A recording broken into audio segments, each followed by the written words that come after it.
Ok. Vous Bonjour. nous entendez déjà ou pas? Si on parle. Vous nous entendez bien? Ouais. Un petit peu bien ou pas très bien? Pas très bien, mais ça va. Enfin, on va essayer. Ouais, il faut que vous parliez fort et distinctement. Allez, allez-y. Ouais. Moi, c'est Victor. Ok. Moi, c'est Sarah, du coup. Moi, c'est Cindy. Et Roxane. Voilà. On est tous dans des années différentes. Enfin, nous trois, on est dans la même classe et Cindy en Quatrième année. Voilà. Et nous en troisième. Ok. Et vous, qui êtes-vous? Moi, je pense qu'il va falloir couper la vidéo de votre. Ouais. En fait, la connexion est assez mauvaise. Et nous, on a une super connexion. On sait que c'est beaucoup de fautes. On sait que c'est nous, hein. Attends. Alors, couper la vidéo, c'est là. Voilà. Est-ce que ça marche toujours? Ouais. Vous avez désactivé la vôtre parce que nous, on vous voit toujours. Et voilà. C'est parti. Ok. Ouais.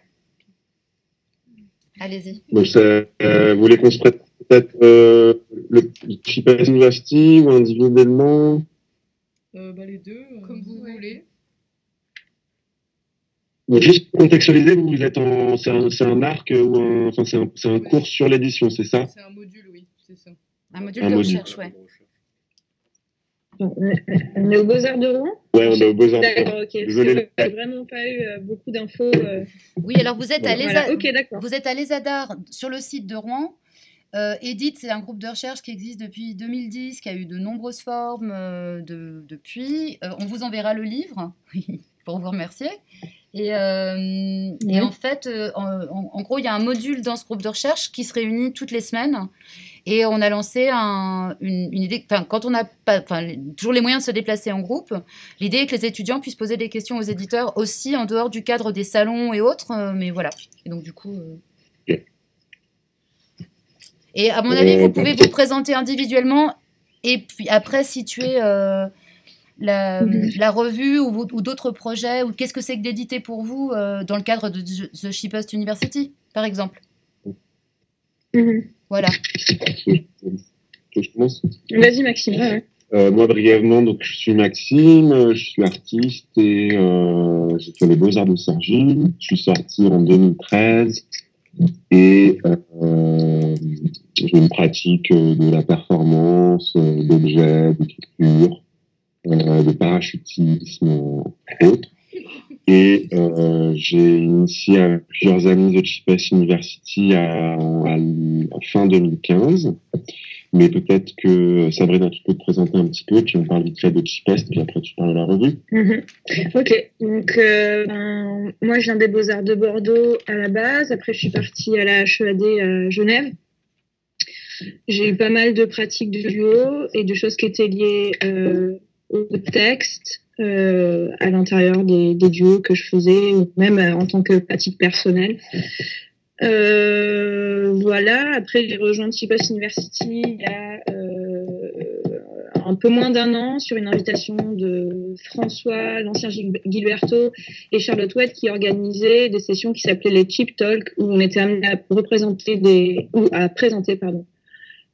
recherches en cours et mon travail étant assez lié à la recherche, j'en suis venue à m'intéresser de plus en plus à Cheapest University et à voir comment il était possible de lier cette structure à des ateliers d'écriture, en fait. Voilà. Et du coup... Cheapest, en quelques mots, du coup, c'est un projet qui est né, comme j'ai dit tout à l'heure, en novembre. Aux alentours de novembre 2015, on a commencé à se réunir et former une sorte de groupe de travail et de recherche. Ensuite, on a commencé à avoir des activités plus précises à partir du moment où il y avait un groupe stable. Donc, on a organisé un petit workshop près de Nantes il y a un peu plus d'un an. Ensuite, comme Sabrina vient de vous le dire, il y a eu ce qu'on appelait les Cheap Talk. L'été dernier, on a fait un gros workshop qui s'appelait l'école emportée à Tréniac Project, qui est un résidence collectif en Corrèze. Donc c'était un moment assez fort pour nous puisque ça a permis de créer des conditions de rencontre et de travail un peu plus intense que ce qu'on faisait avant. Et l'idée principale était pour les participants, chacun était invité à faire une sorte un cours pour le reste du groupe. Et on entend toujours d'ailleurs le cours dans un sens très large, c'est-à-dire qu'il peut être universitaire, comme il peut être de l'ordre de la performance, de l'œuvre ou de la recherche interne. Ou de la discussion aussi. Discussion, voilà. Ouais. Et donc, du coup, il y a eu des propositions très hétérogènes qu'on peut voir un petit peu sur le site internet. Tout n'est pas très bien documenté parce qu'il y a trop de choses pour ce workshop. Mais en tout cas, il y a des traces. Et puis, depuis septembre 2016, on est en résidence pour 1 an au Carreau du Temple, donc c'est à République dans le centre de Paris, plus ou moins. Et on dispose d'un bureau dans lequel on est actuellement. Et depuis notre arrivée ici, ça nous permet de nous réunir et de travailler un peu plus facilement. Donc, c'est devenu aussi plus régulier. On se voit, si ce n'est pas tous les jours, au moins toutes les semaines. Et on organise différentes activités comme les school visits, qui sont des rencontres informelles avec des personnalités extérieures, type artistes, écrivains, écrivaines, commissaires, qui sollicitent ces personnes à l'endroit de leur parcours et qui mènent à des discussions plus liées à la transmission, à la pratique des personnes qu'on vit. Et là, à l'heure actuelle, on a aussi lancé la rue de Sabrina on va vous en parler tout de suite. Mais là, depuis quelques semaines, et ça commence avec encore plus fortement ce soir, on a lancé le programme The Long Love Letter, la longue lettre d'amour, qui est une proposition de 3 mois, le temps d'une saison, qui a fait l'objet d'un appel à participation ouvert et qui reprend un peu les principes de l'école emportée en Corrèze l'été dernier, et qui s'étale sur 3 mois. Donc on est une petite dizaine dorénavant, donc le groupe s'est un peu agrandi. Et donc, on a 40 propositions de cours qui vont de l'interview à la conférence, à la performance, à l'atelier d'écriture, voilà, donc on a le nez dedans là, et ça commence tout juste avec Carlotte Wett et Clara Pacotte qui font un cours sur le féminisme et la science-fiction croisé à travers des auteurs notamment américaines. Ça part d'un texte en particulier, en fait. Ça part du texte de Johanna Russ, To Write Like a Woman, dont apparemment un des objectifs du cours, c'est d'essayer de faire une traduction collective du livre. Et voilà, après de mettre en commun des points de vue par rapport à ce livre. Je pense aussi de voir comment ces points de vue peuvent amener à une forme d'écriture pour chacun, en fait. Donc voilà, il y a plein d'autres choses. N'hésitez pas à aller sur le site que peut-être Catherine vous a transmis. Et tu penses bien. On l'a vu. Voilà. Et Sabrina, je t'invite sans transition à parler de How to Become a Lesbian. Alors, How to Become a Lesbian, c'est une revue.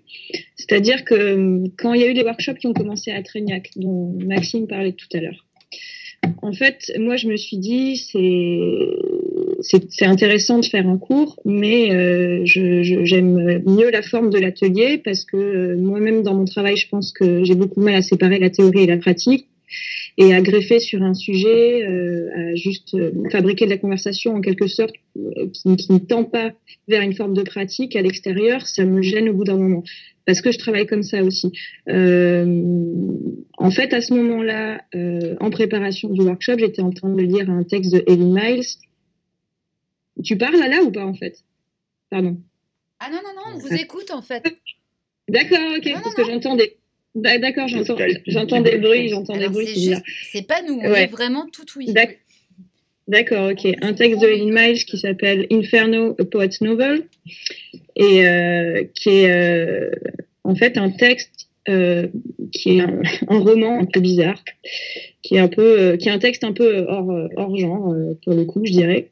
Et mais bon, ce que je trouvais intéressant dans ce texte, c'est qu'en fait, il y a un chapitre qui s'appelle Drops.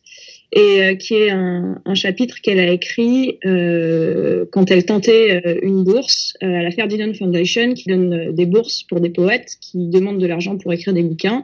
Ils demandent des career narratives, donc qui est une forme d'espèce de mélange entre la biographie et le CV. Et comment, en fait, l'idée, c'était d'essayer de s'emparer, je pense, pour elle, de cette forme, pour, en quelque sorte, engager un texte qui soit déjà presque une proposition poétique en soi, en fait.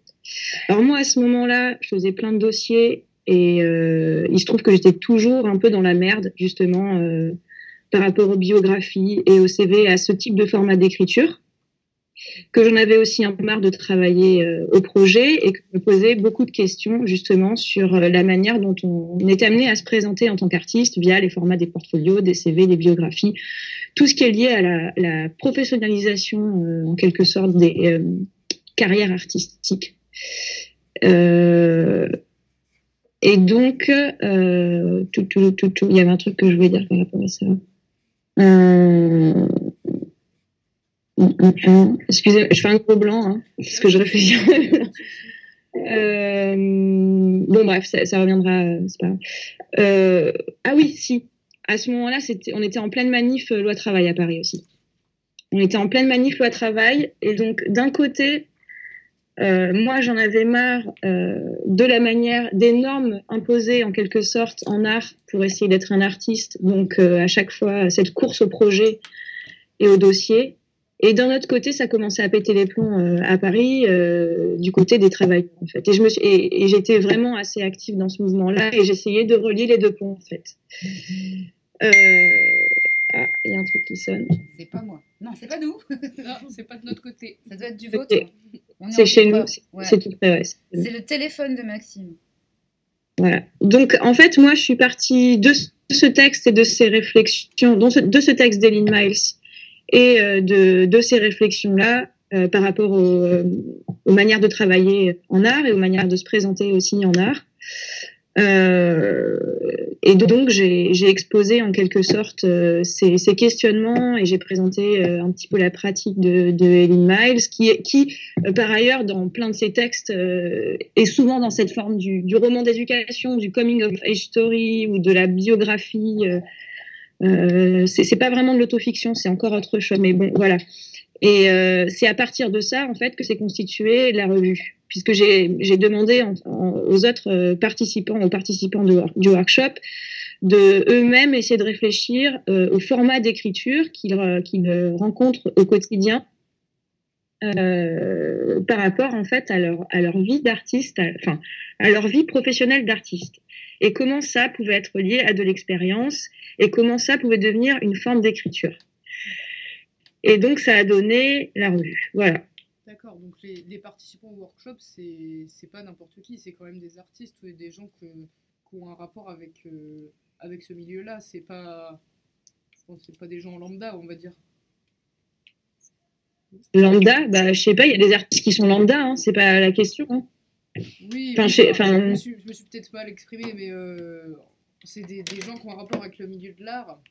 Ou est-ce qu'ils sont ouverts à n'importe qui, les workshops? Non, ils ne sont pas ouverts à n'importe qui. Ils sont ouverts aux gens qui ont une nécessité. C'est pas à être du milieu de l'art, parce que le milieu de l'art, finalement, il est assez restreint et je serais contente de vous dire que moi, j'en fais pas partie, en fait. Oui, oui. C'est vraiment adressé aux gens qui ont une nécessité à écrire, à se poser des questions de format qui sont en lien avec l'écriture. Ça, c'est sûr. Ouais. Mais pas que forcément. Enfin, je pense que l'écriture, moi-même, je me considère comme une poète, mais c'est pas parce que je fais que écrire. Mais il se trouve que, par exemple, le fait de ne pas trouver d'éditeur pour mes textes m'a emmené, par exemple, à réfléchir à des questions de format de circulation par rapport à mes textes. Donc, à aussi développer des formats audio, des textes qui n'existent pas, par exemple, qui ne reposent pas sur une forme imprimée. Donc, je veux dire, cette revue, elle est aussi adressée aux gens qui ont une nécessité à écrire et qui ne trouvent pas forcément les moyens aujourd'hui, parce que c'est très dur. Je pense aujourd'hui, le monde de l'édition est encore peut-être plus dur que le monde de l'art. L'économie n'est pas la même, d'ailleurs. Et donc, du coup, il est aussi adressé, quand je dis des gens qui ont la nécessité, c'est vraiment des gens qui se posent des questions de comment créer des groupes de conversation qui peuvent être liés à l'écriture et comment faire sortir des textes qui ont du mal à sortir du placard, en fait. Des nouveaux modes d'édition aussi, en fait. Ouais, carrément. Juste un truc, pardon. Non, désolée, c'est juste une petite question. Quand tu parles des textes qui prennent une forme sonore, est-ce qu'ils sont d'une certaine manière édités? C'est-à-dire que, par exemple, si tu les mets en ligne ou si tu les diffuses, oui. Voilà. Et est-ce qu'il y a, je pensais notamment au site aussi de The Cheapest University. Est-ce qu'il y a peut-être une autre manière d'éditer que celle de l'impression, que vous considérez aussi, voilà, c'est des questions hors imprimé et papier en termes d'édition? Ouais, par exemple, le dernier événement qu'on a fait, qui s'appelait Everybody Knows, c'était François à la base qui avait initié ce truc-là à partir des interviews que lui faisait à Traignac, qui était la proposition de cours qu'il avait faite. Et en fait, c'était des interviews 1 à 1, donc par groupe. Et lui, après, c'était plutôt une conversation, mais lui, il considérait que c'était une interview parce que c'était lui qui possédait le matériel d'enregistrement et l'enregistrement qui avait été fait de la conversation et que lui, il retranscrivait. Et là, Everybody Knows, ce que nous, on a fait, c'est que François réfléchissait justement à la forme audio et après écrite de ces interviews et réfléchissait à une forme de réactivation de ces interviews. Il essayait d'éditer ces interviews, le texte ne lui convenait toujours pas. Et finalement, il a réactivé une interview publiquement. Et moi, derrière, j'ai fait une lecture d'un poème. Et en fait, l'événement, on l'a un peu pensé comme ça, comme une espèce de fanzine audio. C'était un peu l'idée au départ. Okay. Voilà. C'est pas mal ça, fanzine audio. Après, je pense que Internet, c'est bien, mais moi, j'en sens vraiment les limites, en tout cas par rapport à des questions d'édition numérique, donc de l'encre numérique ou de l'encre sonore. C'est-à-dire que moi, les poèmes qui sont sonores, si je les enregistrais aussi à un moment, c'est parce que je trouve les manières de les rendre publics en live. C'est-à-dire que je vais pas juste fabriquer du contenu sonore et pour le mettre en ligne, en fait. C'est souvent... j'ai besoin d'un contexte, en quelque sorte, pour en arriver là. Donc, il y a un parallèle avec la forme que prend la revue, d'ailleurs, du coup. Enfin, oui, voilà. Oui, le truc que je voulais rajouter tout à l'heure que j'ai pas dit, c'est le titre de revue qui s'appelle How to Become a Lesbian, parce que à l'intérieur de cette career narrative que Eileen Myles a écrite, en fait, elle parle du moment où elle est devenue en même temps poète et en même temps lesbienne, et comment ces deux choses sont liées en fait à l'intérieur de sa carrière. Elle parle de carrière de lesbienne même à l'intérieur. Voilà, c'est pour ça que le titre s'appelle comme ça. Ouais, parce qu'en fait, c'est Don Quixota, je sais pas, l'éditeur. Les éditions. Du coup, j'embraye là-dessus parce que du coup, en vous écoutant, j'avais envie de réagir aux questions de l'édition très brièvement, mais en fait, c'est difficile pour nous de répondre une pensée globale de l'édition dans le Cheapest parce qu'il y a beaucoup de choses qui sont très intuitives, ou en tout cas faites par nécessité et qui sont pas forcément des projets dans le sens où il y a un but à atteindre. Par exemple, les éditions Donna Quichotte, c'est toute une histoire qui s'est passée à Traignac, une artiste qui s'appelle Hélène Baril, qui participait au workshop, qui nous a donné son personnage fictif / œuvre, qui s'appelait Donna Quichotte, qui l'a donné au reste du groupe, et qui s'est transformé au fil des 10 jours avec la quinzaine de participants en une maison d'édition. Donc, on peut pas penser cette histoire comme une réflexion projetée sur ce qu'est une maison d'édition ou comment éditer des choses. C'est plutôt d'une forme de désir et peut-être presque de jeu qui nous a amené à dire tiens, pourquoi pas. Et du coup, puisque à l'intérieur de The Cheapest University, qui est une communauté très ouverte, même si elle est discrète en fait, ça répond aussi peut-être à des choses liées à qui est dans l'art ou pas. Nous, on a fait un appel à participation. C'est aussi pour ouvrir les portes à d'autres personnes. Après, il faut pas se leurrer. Les choses circulent difficilement hors de certains cercles, même si on souhaiterait. Et donc, du coup, comme il y a plusieurs participants qui ont des pratiques soit de l'écriture, enfin des choses qui pourraient prendre place dans une maison d'édition, du coup, elle commence à prendre forme. Et puis, parce que The Cheapest University s'inscrit dans une démarche de construction d'une école ou d'une université alternative ou expérimentale, peut-être que les questions relatives à la recherche dans l'écriture ou dans les pratiques orales sont encore plus présentes présupposé, quoi, par rapport aux formes qui existent dans les universités en général. En tout cas, je ne sais pas si c'est la raison, mais il s'avère que pour l'atelier de Sabrina, qu'elle commence dans quelques jours, la semaine prochaine peut-être, donc qui est à la suite de ce qu'elle vient d'écrire et tu vas peut-être leur en parler. Il y a aussi Charlotte et, comme vous le savez maintenant, et Clara qui font aussi un travail de traduction. On va travailler avec une artiste qui s'appelle Margaret Honda pour une expo à 13 qui s'inscrit aussi dans une démarche on va plutôt dire de la translation, mais dans des médiums, pas par rapport à l'écriture. En tout cas, il y a comme ça, il y a qui d'autre? Il y a d'autres personnes qui sont plus dans des questions de... Milan, lui, c'est sur des questions aussi d'écriture, mais plutôt interdites. Ouais, plutôt de circulation des savoirs et en lien avec des savoirs interdits. Donc c'est plutôt la question, je pense, des données qui sont retenues à un moment, l'interdiction aussi par rapport à certains livres, certaines formes de propagande, des choses comme ça. Mais c'est pas forcément lié à l'édition ou à la traduction, en fait, quoi. Mais du coup, mais c'était pour décrire un contexte dans lequel, peut-être parce que l'idée d'école ou la forme école ou l'université construit dessine une sorte de background qui est lié peut-être à l'écriture ou à la recherche. Je sais pas, en tout cas, c'est pas une raison. Il s'avère qu'il y a ça.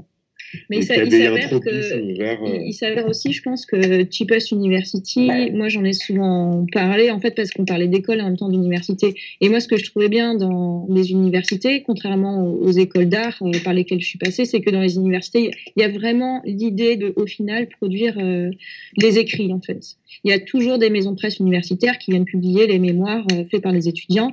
Maintenant, dans les écoles d'art, il y a aussi des mémoires, mais c'est assez différent, en fait, parce qu'il y a toujours la pratique différenciée de l'écriture du mémoire. Et moi, ça, c'est un truc, d'ailleurs, que je trouve très compliqué, parce que ça fait 2 fois plus de travail, finalement, en école d'art. Mais voilà, pour moi, c'est des choses qui devraient aller ensemble. Mais au-delà de ça, oui, le truc des universités, c'est qu'il y a des maisons de presse universitaires, en fait. Et Donia Quichotte, c'est la maison de presse universitaire de Cheapest University, quoi. Voilà. En fait, en quelque sorte, vous avez créé une nouvelle forme qui est beaucoup plus riche qu'une maison d'édition, puisque vous pouvez expérimenter et toucher à beaucoup plus de choses, finalement. Et c'est bien, c'est très bien. Ouais.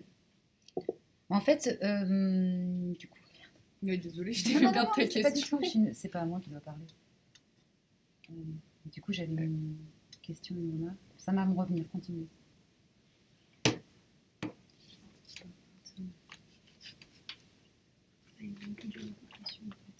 Oui, mais on est un peu perdu parce que c'est vrai que vous avez répondu à beaucoup de questions tout seul sans qu'on vous les pose.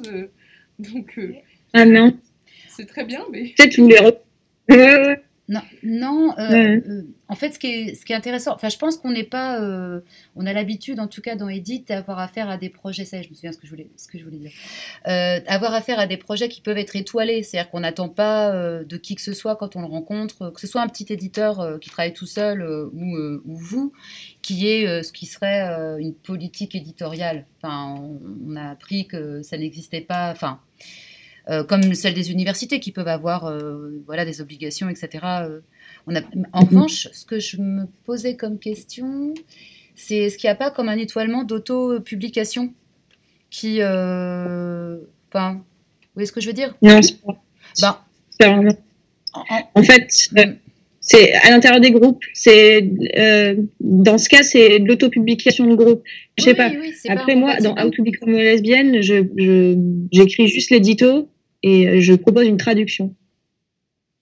Oui. Et je publie les textes du groupe. Et alors, pour ce qui est de la forme, par exemple, et de l'impression, tout ça, comment ça se... C'est assez tributaire des moyens, d'une part. Ouais. Parce qu'on n'a presque pas d'argent. Faut qu'on parle après, justement. Mais voilà, l'économie est très précaire du projet. Elle est plutôt basée sur l'énergie de groupe et l'engagement de chacun. Et après, quand il faut vraiment de l'argent, après, ça, c'est une conversation moins intéressante. C'est qu'on a eu une bourse il y a 2 ans et qu'on a pu imprimer le premier numéro. Mais après, il y a des techniques. Par exemple, si on doit parler d'économie et de moyens, en fouinant un peu à droite à gauche, on s'est rendu compte qu'en face de notre lieu de résidence, il y a la maison des associations. Il y a la maison des associations. Quand on est hébergé là-bas en tant qu'association, ce qui est le cas maintenant pour nous, on a accès à une imprimante noir et blanc, A4, A3, laser, illimité. Donc là, on est dans un processus un peu plus léger, puisque ça serait pas en couleur, et puis ça serait pas forcément... Mais je pense que vous le savez très bien, on peut faire des super belles choses comme ça. Si c'est gratuit, c'est déjà bien. C'est gratuit, ouais. Donc du coup, bon, on en profite pour certaines choses, mais je pense qu'il y aura des usages dans les mois qui viennent. Donc, disons qu'en fait, on n'est pas basé sur une idée dans The Cheapest University de savoir si c'est auto-publié, je ne sais quoi, c'est juste on fait des choses ensemble et après on essaie de trouver les moyens pour qu'ils prennent forme. Dans le cas de la revue de Sabrina, il s'avère important que ça aille chez l'imprimeur. Ouais, bien sûr, ouais. Après, pour dire concrètement, la revue, elle a coûté 590 boules, je crois, un truc comme ça, 590 balles. Pour 100 exemplaires. Pour 100 exemplaires. On reste sur des petits tirages, mais il en reste encore, par exemple. Quoi. Donc, après, on les vend, donc 7 €, et on réinvestit l'argent de la vente. On voulait le réinvestir dans l'impression, mais finalement, le carreau nous file du fric pour l'impression du numéro 2. Donc, le fric de la revue est réinvesti dans l'achat des livres qui va servir à mon groupe de recherche, How to Become Lesbienne, et du coup, à faire tourner les livres à l'intérieur du groupe, en fait. Oui, donc c'est pas de l'argent qui est censé générer du profit, quoi. C'est censé générer encore de la recherche. Ouais. Voilà, ouais. Mais dire aussi, par exemple, il n'y a aucun auteur qui est payé à l'intérieur. Ouais, sinon c'est pas possible, 7 €. En fait, si vous voulez, c'est un projet qui est précaire aussi dans ce sens-là. On n'est pas, enfin moi, j'ai pas dans l'objectif, par exemple, de dire ça doit devenir une revue où tout le monde sera payé à la fin, des choses comme ça. En fait, c'est encore une fois, c'est la question de la diffusion et de comment on peut créer un groupe de lecteurs et d'auteurs en fait. Donc l'argent, je pense que à Cheapest, on est tous sur une économie qui n'a pas grand-chose à voir avec l'art. On le trouve ailleurs l'argent en fait. Moi, je suis réceptionniste de nuit dans un hôtel. Enfin, c'est comme ça que voilà. Mais Sabrina, c'est peut-être vraiment l'économie de l'art aujourd'hui aussi. Enfin, pas dans le sens négatif du terme, hein, mais peut-être qu'en dehors de ça, il n'existe pas vraiment. Peut-être que c'est un fantôme, l'autre art dont on parle. Je dis pas qu'il n'y a pas des galeries, hein, mais je me permets, mais je pense après, si, il existe. Enfin, moi, j'ai vécu avec 2 ans, quoi. Ouais. J'ai vécu 2 ans avec. Quand on fonctionne sur du projet, je pense qu'il existe, oui.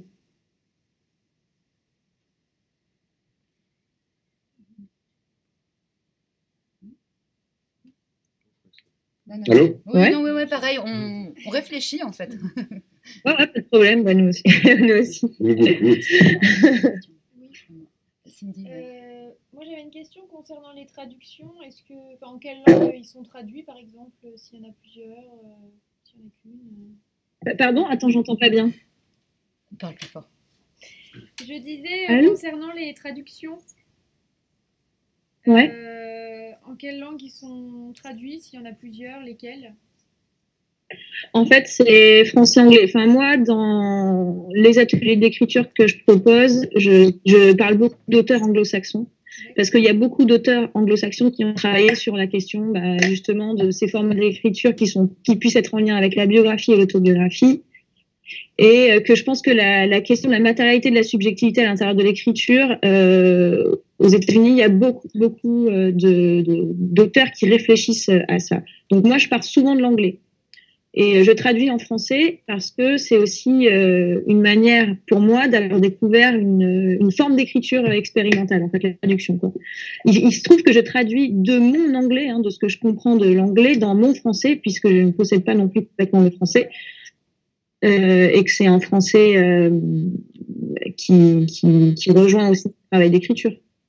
Et donc, c'est pas, je pense que que ce soit les ateliers de Charlotte qui proposent aussi des traductions du livre de Johanna Russ, l'orientation que peut prendre la traduction, c'est pas simplement l'idée de passer d'une langue à une autre, mais vraiment d'essayer de réfléchir à comment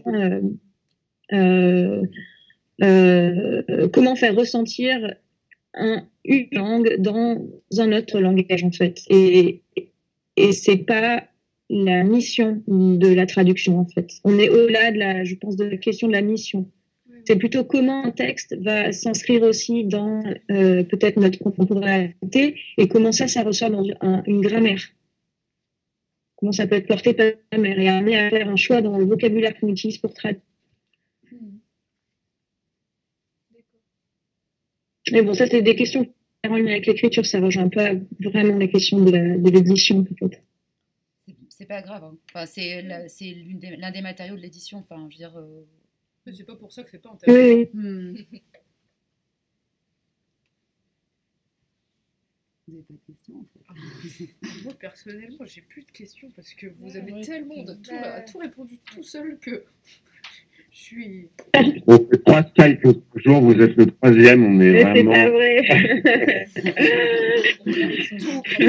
Vous êtes des super pros. Venez nous voir à l'université, hein. Sinon, une anecdote qui peut être drôle à raconter. Quand j'étais à la HEAD, pour une carte du je scannais en fait les livres de la bibliothèque que je trouvais sur eBay, qui étaient out of print et que je trouvais sur eBay à $800. Je les scannais et je les réimprimais parce qu'on avait les impressions gratos à l'école et on pouvait faire les documents et je les revendais. Bien, ouais, mais ça prend du temps. Je me suis rendu compte que ça prend beaucoup plus de temps que enfin, finalement, ça prend beaucoup de temps.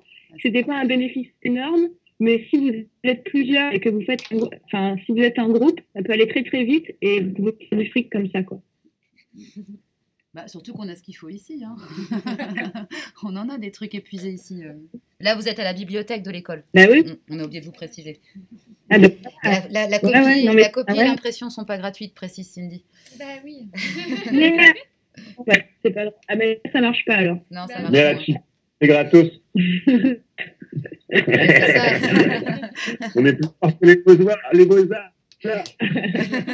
Enfin, le noir et blanc, ça réalise quand même ouais, mais enfin.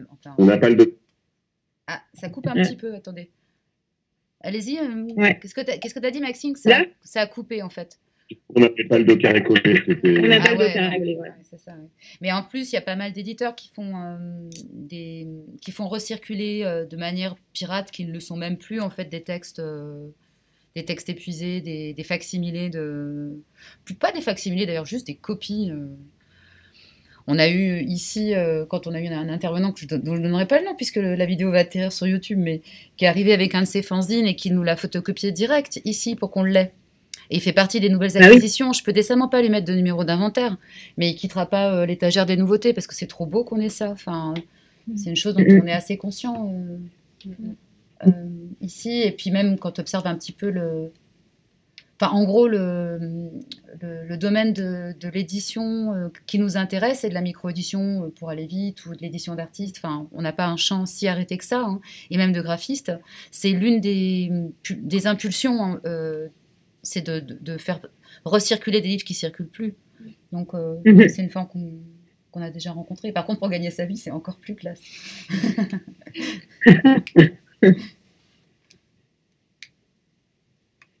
Vous n'avez pas d'autres questions? En fait, oui, alors ce que vous ne voyez pas, mais qui est assez beau, en fait, c'est comme vous avez vraiment eu un flux de paroles, hein, et ce qui n'est pas du tout un problème, c'est que les étudiants barraient les questions au fur et à mesure. Ah oui, c'est ça. Donc en fait, donc malheureusement, c'est assez beau. Alors on le voit pas puisque c'est que du son, mais je sais pas. Vous n'avez pas ces trucs barres. Et vous n'avez pas des questions à leur poser, vous? C'est pas pour vous piéger, hein, c'est en profiter, même pour eux. Vous avez dit que c'était en quelle année? 3e et 5e? Et 4e. 3e et 4e. Et ça va, tout va bien? Vous voulez que je sorte? Oui, ça va. On fait aller. Il y a les hauts et les bas. En fait, non. Mais comment vous en êtes arrivé à vous réunir justement dans ces ateliers d'édition, en fait, enfin, qu'est-ce qui, je sais pas, peut-être individuellement, qu'est-ce qui vous a emmené là? C'est une grande question, ça. Moi, c'était par curiosité, je pense, en fait. Je faisais pas du tout d'édition, mais au final, maintenant, enfin, dans ma pratique, ça m'a vachement... ça m'a ouvert beaucoup de possibilités et maintenant je fais du fanzine et c'est vrai que je réfléchis aussi plus... je réfléchis autrement du fait d'avoir pris ce module.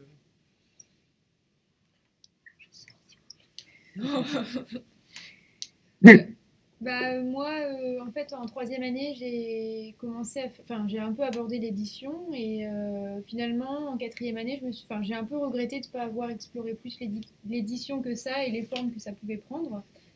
Et donc, du coup, j'ai reconduit le module Edit pour pouvoir vraiment voir tout ce qui est possible de faire et de voir un peu ce qui se fait aussi. Et puis, voilà. Je pense que... Moi, je suis venue voir le module un peu parce que ça fait un bout de temps que je faisais pas mal d'éditions en fait. Je dirais qu'en ce moment, même la plupart de mes projets finissent par être des éditions. Je sais pas si c'est parce que c'est un livre qu'on a entre les mains, enfin quelque chose qui est pratique en fait, comme si je rangeais mes projets, je les calais quelque part en attendant. Et ouais, ça m'intéresse de voir toutes les formes, des choses comme ça, qui peuvent prendre plein de formes différentes. Moi, c'est la dynamique du groupe, je crois, qui m'a intéressé en fait. J'ai un copain qui était dans le module en fait, et du coup je me suis dit je vais aller. Ouais, c'est Paul Caharel. Il est malheureusement à l'étranger et il fait plein d'éditions super aussi. Et voilà, en fait, il sait qu'on est réunis là, donc il est un peu avec nous. Et ouais, ça partait de ça en fait, vraiment. C'était, j'ai entendu parler du module, ça avait l'air chouette et il y a pas mal de choses en fait pour sortir un peu de l'école, comme le Skype, là, ce qu'on est en train de faire. Ça fait du bien en final de parler à des gens et de rencontrer des gens. Ça apporte vraiment des choses qu'on n'aurait pas pu avoir en dehors du module. On participe à des salons, on interviewe des gens, et puis moi ça m'apporte que du positif pour l'instant, donc tant mieux.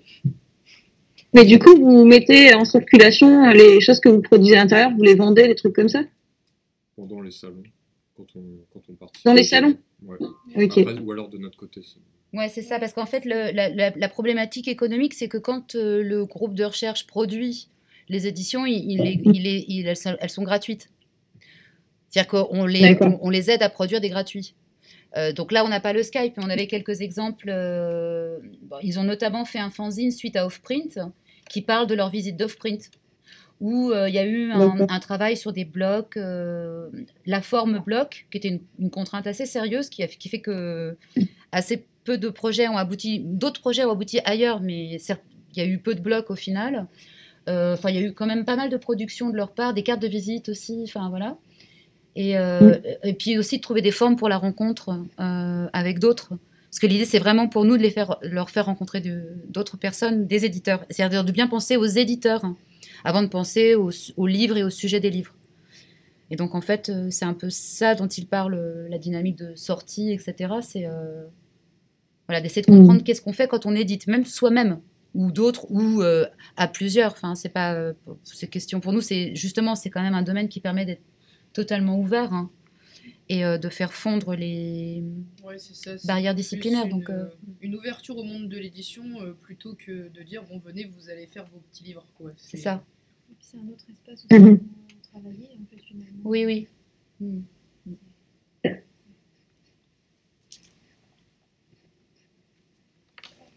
Voilà. On peut arrêter là si vous voulez. Ouais, moi j'ai hyper envie de faire pipi en fait. Ouais, mais c'est un peu la moyenne du temps qu'on peut se consacrer les uns aux autres. C'est exactement le même temps que la dernière fois, donc ça marche bien, c'est 40 minutes. Ah non, il y a 10 minutes de plus. Ouais, mais il y a les silences. Et puis surtout, la dernière fois, on avait coupé 10 minutes avant, donc au final, on a reparlé après. Oui, c'est vrai. Ouais. En tout cas, si jamais vous passez à Paris, n'hésitez pas à nous envoyer un mail pour boire un café ou ce que vous voulez. Ouais. Nous, on est souvent ici. Non. Ils sont intéressés par le copieur. Ah oui. Mais il y en a un qui arrive à la bibliothèque bientôt. Oui, c'est ça. Bah oui, exactement. Faites-vous de la thune un petit peu là sur le dos de ces étudiants qui ont tout. Bon, on vous remercie énormément. Okay. Merci. Merci à vous. Merci à vous aussi. À bientôt. Ciao. À très vite. Ciao.